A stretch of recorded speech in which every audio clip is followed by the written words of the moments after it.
Okay, we're gonna build a Google form today. So I'm gonna start by opening up Internet Explorer. And then I'm already logged into my Gmail. But in case you aren't, go ahead and sign into that and then go to Google Drive, which is this icon right here. So from here, we are just gonna go up to this new button and click on that. And then it says you can make a new Google Doc sheet slides. We're gonna go to more, and that will pop up and you hit Forms, Google Forms. So we're gonna click on that. So here we are just gonna edit it to be what we want it to be. So if you click on Untitled Form, you can backspace on it and type in what you need to type in. And if you want to add a description about the form, you can put it right in there. Then we'll click on Untitled Question so we can edit that. And for this kind of form, you just want basic information, and you have an option of making it an Excel spreadsheet. So I like to break it down as much as possible. So I'm gonna put first name. Over here, it automatically did it for us, but you can edit what you want it to be. It can be a short answer, paragraph, multiple choice, etc., etc. We're gonna make it a short answer because it's gonna be a short answer. And we're gonna hit this required button here because we need to know their first name. So this first question is done. We're gonna add another one by clicking this add a question button. And it pops up right down there. And so we're gonna put last name. And it again automatically put it to short answer, so we don't have to worry about that. We'll make this required as well. So after the student's information, we're gonna ask for parent information. So parent, we'll just do parent name. And it has suggestions. We're just gonna hit add all because people come in all sorts of sizes. And we're gonna require that because we need to know their t-shirt size. My goodness, I forgot the address. And the cool thing about Google Forms is you can add things in any spot. So I'm gonna go back up to phone number and hit add so that the address goes right under phone number. And we're gonna require that. And we're gonna ask for the parent address as well, just in case it's different. Because so many times it really is. One cool thing that we can do with this form is change this purple. If you don't like it, or if you just want something a little more flashy, we can hit the color palette here. These are different colors, or if you click on this, you can select a completely different picture. So if I already picked travel, because we're gonna be traveling, and I'm just gonna scroll down and pick something so that whoever sees this understands that we're going outside and that camp is an outside experience. So I'll select that one. There it is. So now when people go to the form, they'll see this. So I added a little blurb up here just to have more information about the price and the date.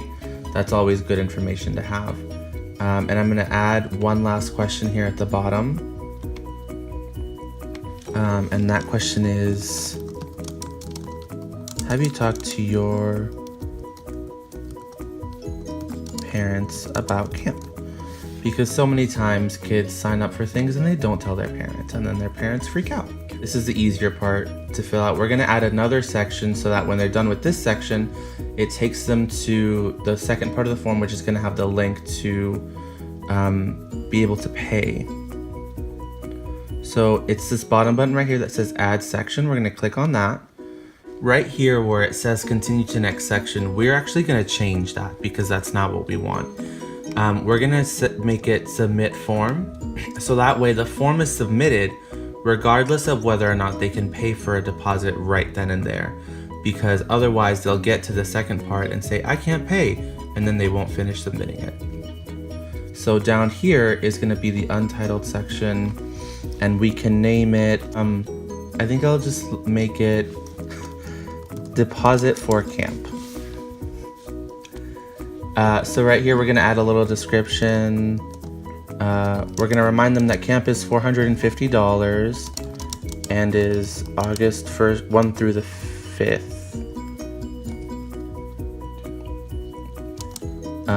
There is a minimum $50 deposit that is non-refundable. Just say the link to pay for camp or put down a deposit is below. And I'm gonna hit space a couple times. Now I'm gonna go open a new tab and go find the form or the link for camp because we don't have it right away. warrencounty.younglife.org, and that's it right there. And then from here we're gonna go to 2018 camp trips and select Young Lives because that's the one that we want. And right here it again has the where, the when, and the cost. We're gonna hit pay for camp actually. And now we're gonna copy the link up here. Just hit Control-C, or if you have a Mac, it's Command-C. We're gonna go back to the form and we're gonna paste the link into the form. So that way it's there when people look at it. Now, as far as filling out the form, you can fill it out on a phone, tablet, computer, whatever. But if you need to make any kind of modifications to it, you have to use a computer. I don't know why, but Google just has made it that way. If you want to create a new form, you have to do it on a computer as well. So as far as making any modifications, making a new one, it has to be done on a computer, not on a phone or a tablet. And then to send it, we're going to click the send button here. And you can send via email or link. We're gonna choose link. We're gonna hit shorten URL so that way it's not so big. So that's the one. We're gonna control copy, and then you can send it in an email or a text or wherever. And you can send that link out to whoever you need to. Thanks. The last thing is something really cool about Google Forms is that it gives you the option to put all of this on a spreadsheet as it's being filled out. So if we go over here to responses, we can see who's responded to it. Right now, no one has responded to it, obviously. If we click on this button over here, it'll create a spreadsheet. And it says create a new spreadsheet or select existing. We're going to create a new spreadsheet and we will rename it. There it is. And we'll hit create. And so it says linking the spreadsheet linked, and we'll hit open down here. And here it's already separated it into the different categories that we want, which is really great. And as people fill it out, the responses will automatically generate into this, along with a timestamp, so you can see when people signed up exactly.